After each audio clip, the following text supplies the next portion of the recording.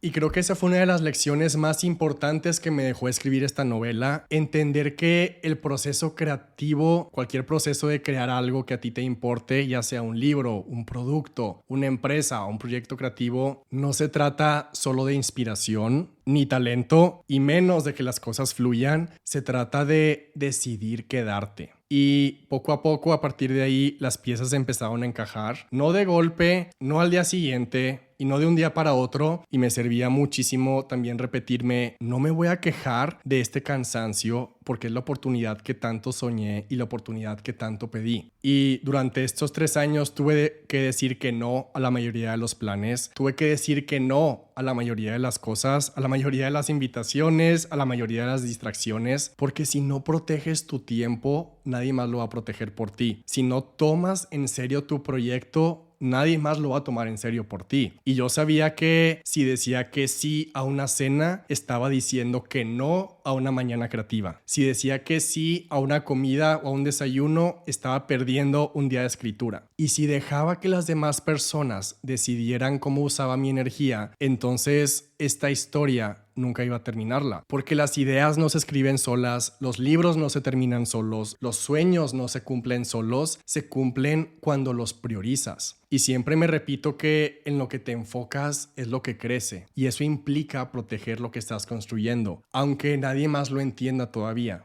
Y después de eso, y mientras seguía escribiendo esta novela, entendí que no solo estaba creando una historia, estaba escribiendo un mensaje mucho más profundo. Porque si algo me quedó claro en todo este proceso es que esta historia no iba a ser solo una historia, y suena simple decirlo, pero para mí es algo que me importa demasiado. Porque desde el principio yo quería que quien leyera esta novela sintiera que de alguna manera también estaba leyendo su propia historia. Y siempre fue mi objetivo que quien la lea recuerde lo que es tener un sueño grande, uno que valga la pena, aunque sea difícil. Y quiero que cada persona que la lea sienta esa sensación de estar obsesionado con algo que te importa tanto, que estás dispuesto y que estás dispuesta a darlo todo por lograrlo. Porque justo eso fue lo que a mí me pasó mientras la escribía. Y eso es lo que quise dejar en cada página. Quise contar una historia que te recuerde que sí vale la pena luchar por lo que quieres, aunque duela, que a veces vas a tener que tomar decisiones difíciles y que incluso puede llegar un momento en el que cambies de sueño y eso está bien si tú decides hacerlo. Y quiero que recuerdes que puedes tener estándares altos y no conformarte. Eso es lo que está en esta historia, eso es lo que está detrás, porque para mí una novela no es solo entretenimiento, una novela siempre te deja algo, siempre una novela te deja un mensaje, te deja una pregunta y yo quise que esta novela dejara eso, la certeza y que te dé confianza de que puedes reinventarte, que te dé confianza de que puedes empezar otra vez si hace falta y de que si eliges el camino y eliges el camino difícil y si decides el camino que cuesta, ese que te reta, es porque en el fondo sabes que es el único que te va a llevar a donde sueñas. Y para mí esta es la prueba de que aunque algo sea difícil y aunque haya ocasiones y momentos en los que no entiendas cómo va a salir algo, aunque en el camino sientas que no tienes todas las respuestas y aunque se esté poniendo difícil, aún así puedes seguir avanzando. Y esa es la razón por la que le tengo tanto cariño a esta historia, porque lo viví mientras la escribía y eso es exactamente lo que quiero que sientas cuando la leas y quiero que cuando cierres el libro te quede claro que tú también puedes apostar por tus sueños aunque de miedo, que puedes seguir adelante incluso cuando parece que aún te falta todo y que sí vale la pena elegir los caminos difíciles si eso significa ser fiel a lo que tú de verdad quieres, porque esta historia habla de eso, habla de no rendirte, por eso la frase atrévete a competir. Durante estos 3 años hubo al menos 5 o 6 o tal vez más momentos en los que con toda la seguridad del mundo dije ya está, ya terminé. Ya está listo, ya está la novela terminada. Primero creí que había terminado en junio de 2023. Esa fue la primera vez que terminé el manuscrito y creí que ya había terminado. Después, ese mismo 2023, creí que ya había terminado en septiembre de 2023, después de muchas correcciones. Y luego en diciembre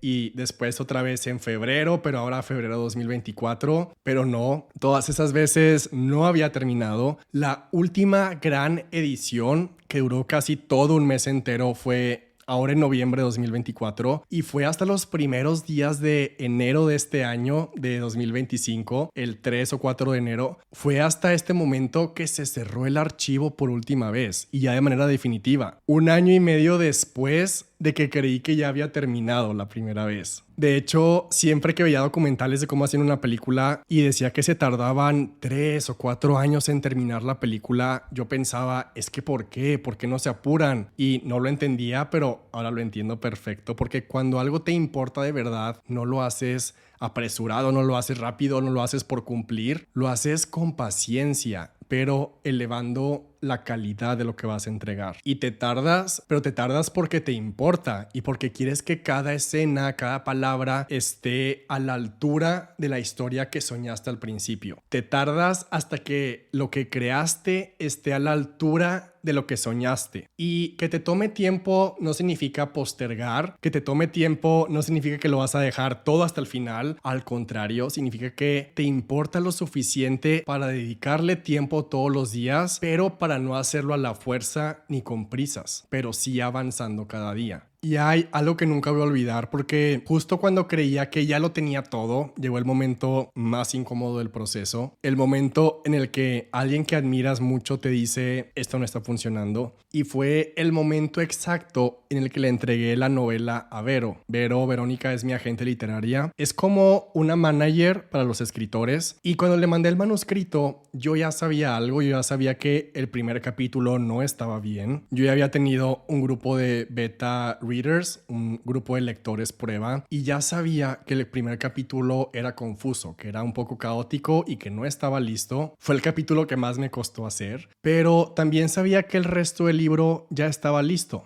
Entonces le mandé la novela entera como estaba, con emoción y también nervios y miedo, pero también esperanza, hasta que un día Vero me marcó, no me escribió, no me mandó notas, me marcó y cuando contesté fue súper directa, sin rodeos y me dijo, Alfonso, es que no puedo avanzar, es un desastre. No tiene pies ni cabeza, estoy completamente perdida, no entiendo qué está pasando, no logro conectar, esto necesita mucho más trabajo y la verdad no me sorprendió ese comentario porque yo también lo había sentido. El primer capítulo era súper enredado y no arrancaba todavía como yo quería. Y aunque el resto del libro me encantaba, yo sabía que el primer capítulo era súper malo. Y a ver, probablemente en otro momento, en cualquier otro libro, cualquier otro proyecto, le hubiera dicho, sí, tienes razón, vamos a pausarlo, lo voy a volver a hacer, déjame lo reviso todo, creo que puedo empezar desde cero, pero esta vez no. Esta vez, por alguna razón que todavía no entiendo, algo dentro de mí habló primero y dije algo que normalmente no diría y le dije, a ver, pero necesito que confíes en mí. Yo sé que el primer capítulo no está listo. Yo sé que es malo ese primer capítulo y que hay mucho que mejorar, pero te pido que sigas. Solo sigue leyendo, lee todo el libro a pesar del primer capítulo, pasa ese primer capítulo y después hablamos.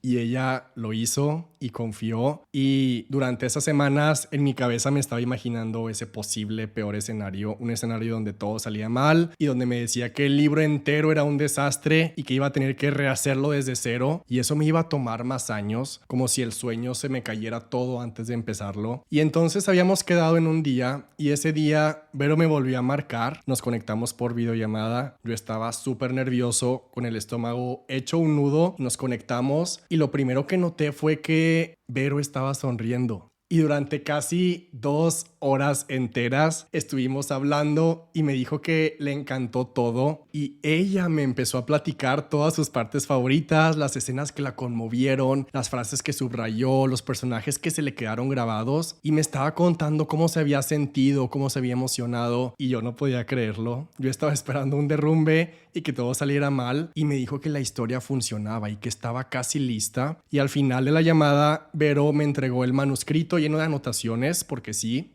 había correcciones, había que mejorar todo ese primer capítulo. Y me acordé mucho de lo que ha dicho J.K. Rowling, la escritora de Harry Potter, algo que ha dicho en muchas entrevistas, y es que ella tuvo que reescribir el primer capítulo de Harry Potter 1 como unas 20 veces. Y eso es lo que yo también iba a tener que hacer. Había mucho trabajo por delante, pero mucha emoción. Y Vero también me dijo, hagamos estos ajustes, y con estos ajustes ya está lista para presentarla y para enviarla a la editorial. Y ella no dejaba de repetirme que era una muy buena historia. Y en ese momento sentí como se me quitaba un peso de encima, y creo que eso es algo que he tenido que aprender a hacer, y es uno de los actos más importantes que puedes hacer por tus sueños: pararte a defender tu proyecto con vulnerabilidad, aceptando sus fallas, pero aún así pedirle a alguien que confíe en ese sueño. Y a veces lo que necesita tu historia, tu proyecto, tu libro, tu producto, no es empezar desde cero, es seguir con dudas, con imperfecciones, pero seguir, porque si tú no defiendes tu historia y tu producto, lo que estás creando, nadie más lo va a hacer por ti. Y varias semanas después, ya era febrero de 2024, y teníamos agendada la llamada. Esa llamada que había esperado toda mi vida. La llamada con mi editorial, que es Penguin Random House, la misma editorial que había publicado mi segundo libro, pero esta vez era diferente. Esta vez no les estaba presentando un proyecto de no ficción o un libro de experiencias personales. Esta vez no era solo un manuscrito, era una novela. Era mi primera novela, que hacer una novela era mi sueño de cuando tenía 7 años. Y una cosa es tener un sueño y otra muy distinta es pararte frente a las personas que pueden hacerlo realidad y convencerlos. Y aunque ellos no me lo pidieron, con mi equipo decidimos diseñar una presentación súper visual que mostraba los personajes, los ambientes, las referencias, el tono, las vibras, los colores, las escenas, porque quería que lo entendieran súper bien y que sintieran lo que era la novela. Yo no quería enviar un simple PDF y ya. Yo no quería que esto fuera un archivo solo por correo. Yo quería hacer una presentación que se sintiera como una escena de la novela, como una experiencia. Porque yo tengo una regla, y esa regla es que si tienes una oportunidad profesional, tienes que sobreprepararte. Siempre. Porque cuando tienes una reunión, una llamada o una conversación importante, alguien ya decidió darte lo más valioso que tiene, que es su tiempo. Y eso nunca hay que darlo por sentado. Así que me preparé como nunca. Tenía como todo el corazón metido en cada presentación, en cada slide. Y llegó el día, era la oportunidad de mi vida y empecé la presentación. Les conté de Mateo, les conté de Gabriel, de Rebeca, de Connor, de Robbie. Les conté de sus mundos, les conté de Nueva York, de Colombia, de los croissants, de los cafés, de los museos, de los conflictos. Les conté de todo lo que tenía dentro la historia y el mensaje. El mensaje es lo más importante. Y el epílogo, que es el capítulo final, para mí es lo más importante que he hecho en toda mi vida. Y cuando terminé de presentar la historia, hubo un silencio y entonces estaban también sonriendo y dijeron, queremos publicarla. Esta historia tiene algo y aceptaron publicarla y yo solo me acuerdo de haber respirado demasiado profundo y aún no teníamos título, aún no teníamos portada, aún no teníamos muchos detalles, pero ya teníamos el sí. Y ahí empezó otro proceso. Ahí empezaron los contratos, los calendarios y el trabajo en conjunto con la editorial y con mi editora y todo el equipo de marketing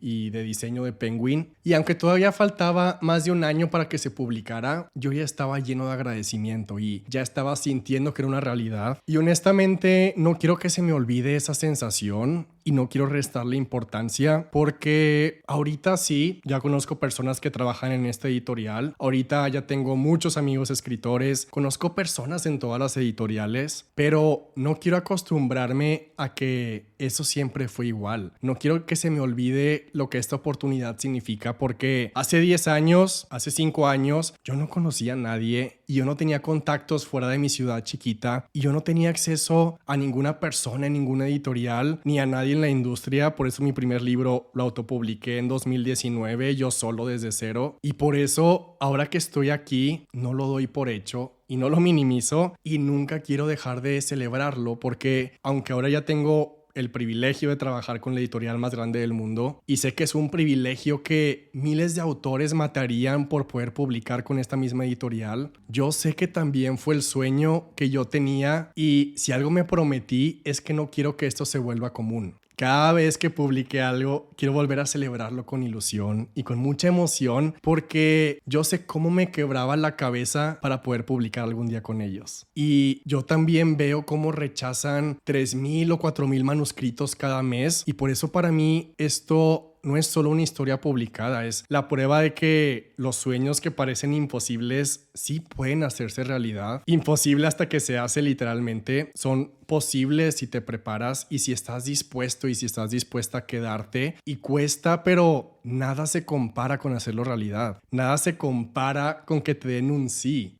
Y después de esa increíble noticia, unas semanas después pasó algo muy difícil, algo que no estaba en ningún plan, algo que no se podía anticipar ni procesar cuando pasa. Y es que a una de mis abuelitas le detectaron cáncer de páncreas y fue horrible todo el proceso, un proceso que duró meses. Fueron con todos los doctores, se hizo de todo, pero ya teníamos el tiempo, ya teníamos los días contados y aunque no había una cifra exacta de días, ya era seguro que mi abuelita iba a fallecer y mis tíos, mi tía, todos movieron cielo, mar y tierra. Cada semana intentaban algo nuevo, hasta hubo un tratamiento que yo ni siquiera sabía que existía, que fue un procedimiento como para desconectar uno de los nervios para que no sintiera nada de dolor, para que pudiera estar contenta y para que pudiera estar tranquila a pesar de lo que estaba pasando. Y justo después de que me dieron esa noticia de que Penguin iba a publicar mi novela, una tarde estaba con ella y estábamos en su casa y estábamos los tres, estaba ella, una de mis primas y yo, y mi abuelita, que ya estaba en sus últimos días, me preguntó que cómo iba la novela, porque ella llevaba casi 2 años enteros preguntándome por el libro. Siempre que me veía me preguntaba cómo iba y yo le platicaba, y ese día le dije que ya me la habían aprobado, que sí la iban a publicar, que sí iba a pasar. Y entonces me preguntó algo que en el fondo no quería que me preguntara. Me preguntó que cuándo le iban a publicar y yo le contesté que en marzo del próximo año, en marzo 2025. Y se le cortó la voz y se le llenaron los ojos de lágrimas porque ella, igual que todos, ya sabíamos que ella no iba a llegar a marzo de este año. Ella ya sabía que no iba a poder estar y que eso que llevábamos platicando y soñando tanto tiempo, ella ya no lo iba a poder ver. Y fue un momento súper fuerte, de esos que se te quedan grabados para siempre, porque le dije la fecha y me vio y me sostuvo la mirada y era una mirada súper contenta y estaba sonriendo y me dijo con la voz entrecortada: quiero hacerte una comida de celebración el día que se publique tu novela. Y volteó con mi prima y le dijo: tú me ayudas a organizarla, ¿ok?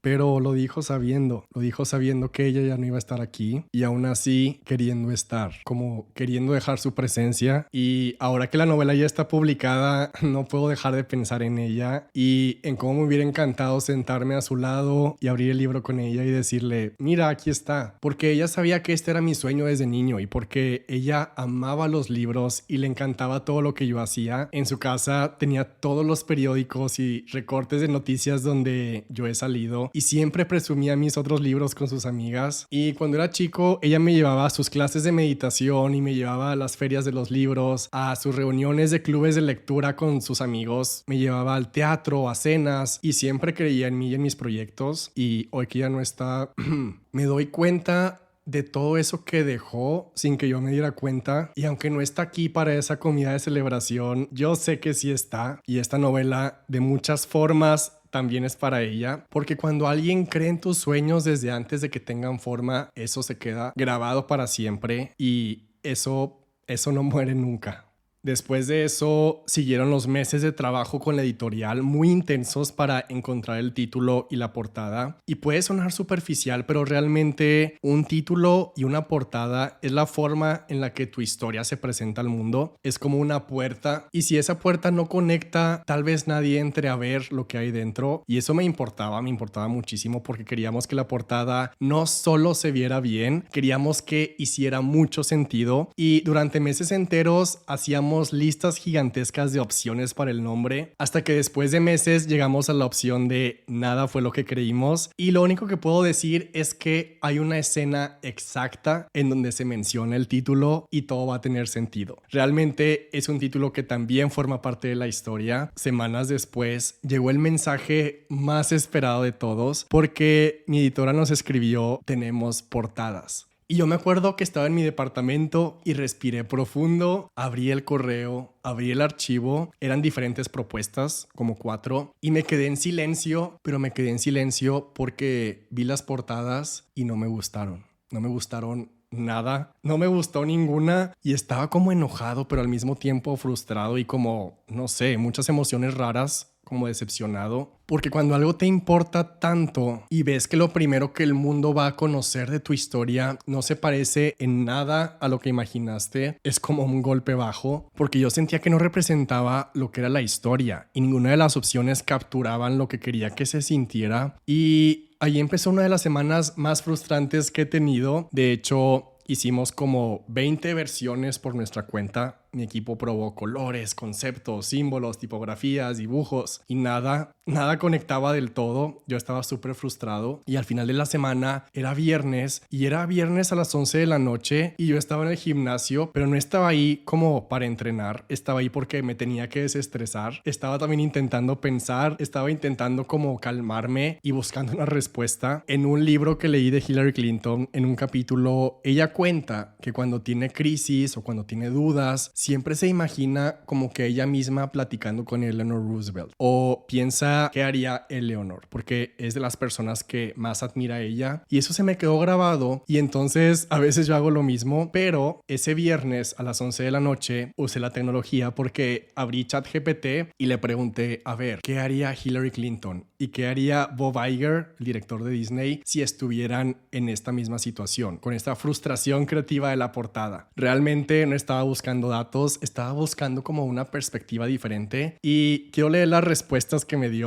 Las respuestas fueron: sé que en este momento todo parece una tormenta, pero la verdad es que lo único que necesitas es elegir tu próximo paso. No trates de abarcarlo todo al mismo tiempo. Prioriza lo que importa, ignora el ruido y recuerda que no tienes que tener todas las respuestas. El estrés puede engañarte haciéndote creer que no estás avanzando, pero observa lo que estás logrando y confía en tu capacidad de resolver y confía en tu equipo. Eso es lo que hubiera dicho Hillary Clinton. Y lo que hubiera dicho Bob Iger fue: en situaciones como esta es fácil perderse en los detalles. Deja ir el perfeccionismo, es un lujo que no puedes permitirte ahora, así que decide qué importa de verdad a largo plazo. Y lo más importante, esto que estás sintiendo no es una señal de fracaso, es ambición. Estás enfrentando retos y desafíos porque estás construyendo algo significativo. Y ahí en el gimnasio a las 11 de la noche, después de leer esos mensajes, solo pensé como, ok,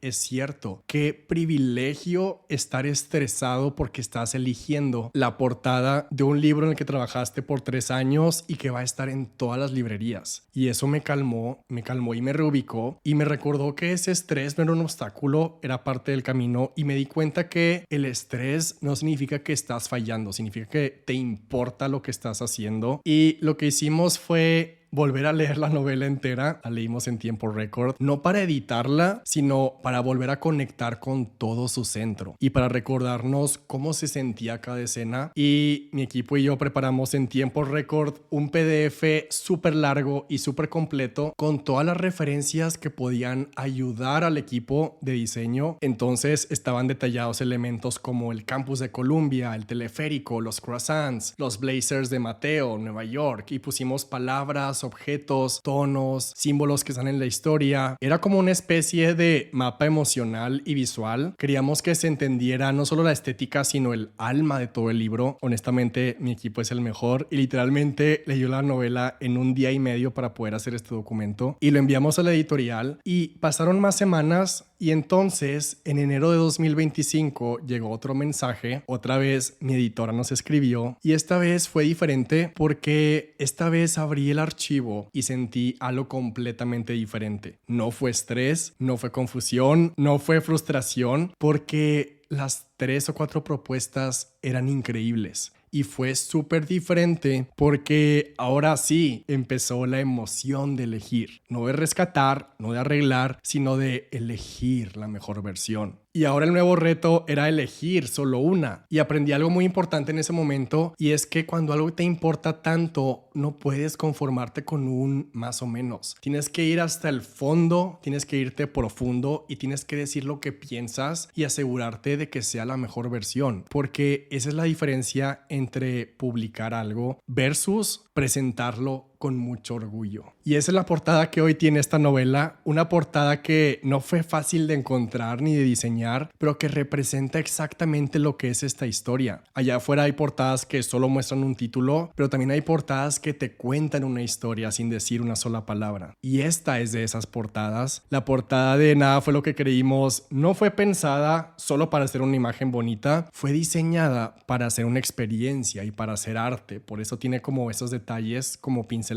y nada está ahí por casualidad. Cuando veas la portada vas a notar que tiene algunos detalles que brillan con la luz, que hace que eso se vea un efecto increíble. Y en la portada también hay un teleférico rojo en movimiento. Y cada detalle es una pista oculta diseñada para que lo descubras. Y como mencionaba al inicio, cuando abres el libro, una de las solapas tiene la frase en grande: atrévete a competir. Y esa frase también tiene un efecto que resalta y que brilla, igual que en la historia. Y en la portada aparecen 2 personas, que son Mateo y Gabriel, pero en la portada no tienen rostro. Aunque los 2 llevan blazer, no tienen rostro porque quiero que esta historia le pertenezca a cada una de las personas que la lea. Y el equipo, aparte de los detalles que brillan en la portada, también le puso un efecto mate a toda la cubierta, y se siente ese acabado mate que vas a sentir cuando la recibas. Y en ese momento, después de que ya teníamos la portada elegida, quise hacer un viaje muy significativo. Yo sabía que en enero, ese mes, tenía que revelar el título y tenía que revelar la portada de la novela, porque así era el plan y así era la estrategia de la editorial. Y decidí que quería anunciar el título y quería anunciar la portada desde un lugar muy especial. Y ese lugar especial fue Edimburgo. No solo porque ahí vive J.K. Rowling, la escritora de Harry Potter, no solo porque es la ciudad de los escritores. Escogí Edimburgo Edimburgo porque en 2016 había ido ahí y había intentado escribir mi primera novela en esa ciudad y no lo logré. De hecho, cuando fui esa vez en 2016, me quedé con la página completamente en blanco porque sí quería, pero no tenía todavía esta historia. Y en ese entonces no tenía estructura, no tenía la confianza, y ahora regresé y volví 8 años después a esa misma ciudad, a Edimburgo. Pero esta vez no regresé para intentar escribir algo, regresé ahora con un libro terminado, con una novela ya escrita y listo para anunciar el título y la portada. Y no fue el último viaje, hubo uno más. El miércoles 26 de marzo de 2025, faltando 5 días exactos para la publicación de la novela, aterricé en Nueva York por última vez para lanzar la novela. Y a diferencia de todas las veces anteriores, no llegué con mi maleta y mi mochila llena de carpetas y llena de libretas y todas mis hojas y mi planeación de capítulos. No llegué a investigar, ni a buscar palabras, ni a buscar ideas, ni a buscar escenas. Ahora llegué con la primera copia de mi libro en la maleta. Y ese siempre fue el sueño, porque en cada viaje que hacía a Nueva York sabía que quería regresar con el libro terminado a los lugares que me habían inspirado. Quería regresar a los lugares en donde me sentaba a escribir las escenas, porque quería como cerrar el círculo y quería sentir esa diferencia del antes y el después. Y quería sentir que todo el esfuerzo había valido la pena. Y para mí este viaje fue súper especial porque regresé al campus de Columbia, regresé al Met, que es mi museo favorito en todo el mundo, regresé al café donde recuperé una vez mi rutina creativa. Y si hoy estás en medio de un proceso, si hoy sientes que todavía te falta mucho o que todo es lento o estás sintiendo que no ves el final del proceso o de lo que estás haciendo, si te sientes cansado o cansada, solo quiero que sepas esto, y es que un día tú también vas a regresar a los lugares donde soñaste por primera vez. Un día tú también vas a regresar al lugar donde empezó todo y vas a llegar diferente. Vas a llegar con otra energía, vas a llegar más fuerte, vas a llegar con algo que tú creaste, con algo que tú sostuviste, incluso cuando parecía imposible. Y vas a llegar con algo real que mostrar y vas a tener una sonrisa enorme que va a venir desde lo más profundo de tu ser, con el pecho lleno de orgullo y con las lágrimas en los ojos, y ese momento va a valer cada segundo del camino. El día 30 de marzo, una noche antes de la publicación de la novela, fui a Dumbo, que es donde puedes ver todos los edificios y luces de Nueva York en la noche desde lejos. Y esa noche también escribí una carta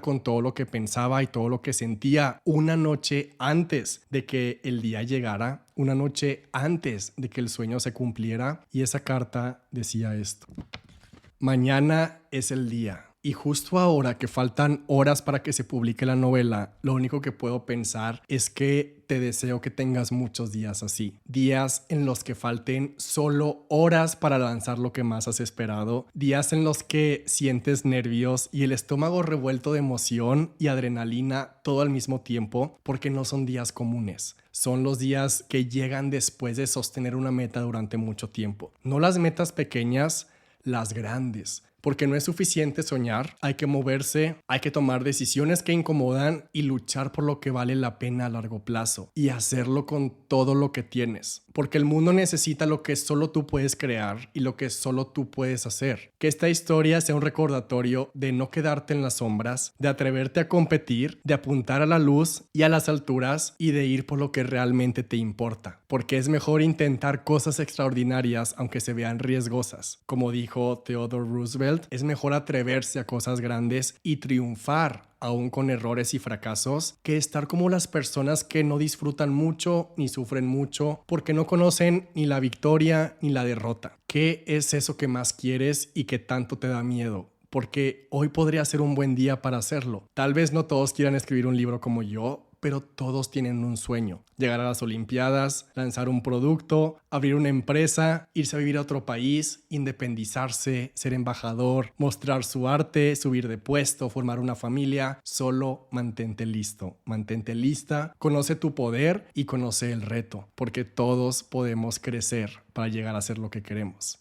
Publiqué esa carta y Naturalmente no pude dormir esa noche de la emoción. Al día siguiente, lo primero que hice fue bajar a la cafetería del hotel para hacer journaling. Después tenía que enviar un correo muy importante y me fui directo a uno de mis lugares favoritos que se llama Bryant Park, que es un parque en medio de la ciudad y está justo detrás de la biblioteca de Nueva York. Ese parque es un lugar donde miles de personas se sientan a leer y ese día todos estaban ahí con un libro en la mano y entre todos ellos estaba yo con el mío. Y hay un restaurante al que siempre había querido ir. Es como un invernadero de cristal súper elegante ahí en el parque. Y desde ahí, la cuenta regresiva que por mucho tiempo había parecido infinita había llegado al día 0. Y después de 3 años, la espera terminó y ya está en todas las librerías y ya puedes tenerla, ya puedes leerla. Y hoy desde aquí puedo decirlo con toda la emoción y con todo el orgullo que esta novela, que nada fue lo que creímos, ya está disponible. Y ahí en ese restaurante, celebrando y festejando que ya está disponible, fue la primera vez que en 3 años pude soltar como un gran respiro y después de tanto esfuerzo y después de un proceso tan largo, sí pude respirar y después de 3 años pude decirme, bien hecho, Alfonso, sueño cumplido, lo lograste. Va a ser un día que jamás voy a olvidar, porque ¿cuándo más en la vida voy a poder ir a Nueva York a lanzar mi novela? Y así como Mateo, ese día yo también pensé, gracias Nueva York, sabía que tarde o temprano me cambiarías la vida. Y ese día también va a llegar para ti. Y cuando ese día llegue, vas a ver atrás y vas a entender que el esfuerzo, el tiempo, los días malos, los días difíciles, los días oscuros, también eran parte del sueño y que no era tiempo perdido. Y cuando veas lo que lograste, vas a sentir una paz tan grande y una satisfacción tan grande y te vas a abrazar por todo lo que pasaste y vas a poder decirte, bien hecho, lo lograste. Y para terminar el episodio quiero leer un pedazo de una nota que Mateo escribió y que está en el libro y que dice, habrá días difíciles, habrá días en los que sientas que todo está en tu contra, incluso días en los que dudes de ti, pero ante la incertidumbre, ante los corazones rotos y ante las decepciones, cuando lo inesperado pasa, el arma secreta eres tú. No lo que haces, no lo que tienes, no lo que los demás esperan de ti, tú. Y esta fue la historia de cómo se creó esta novela, pero aquí la pregunta es, ¿qué historia vas a contar tú cuando termines lo que tú estás construyendo? Mantente listo, mantente lista, conoce tu poder y conoce el reto, porque todos podemos crecer para llegar a hacer lo que queramos, incluso lo que tú estás pensando. Para adquirir esta novela, el link está en la descripción del episodio. Ya está disponible, ya puedes tenerla, ya puedes leerla, ya puedes escucharla. Y si lo permites, esta historia no solo se va a quedar en las páginas. Esta historia va a quedarse en ti, en tus decisiones, en tus días, en tus ganas y en tu forma de planear lo que quieres, porque te vas a ver reflejado y te vas a ver reflejada en algunas conversaciones y vas a reconocerte en algunos personajes y vas a emocionarte porque es una historia que te va a hacer sentir, te va a hacer pensar, te va a hacer decidir, te va a hacer volver a creer, porque nada fue lo que creímos, es muchas cosas, pero sobre todo mientras estés leyendo o mientras estés escuchando, de repente sin darte cuenta vas a sentir otro tipo de energía, un tipo de energía para comprometerte con lo que de verdad quieres y vas a querer rodearte de personas que te eleven y vas a sentir esa determinación para competir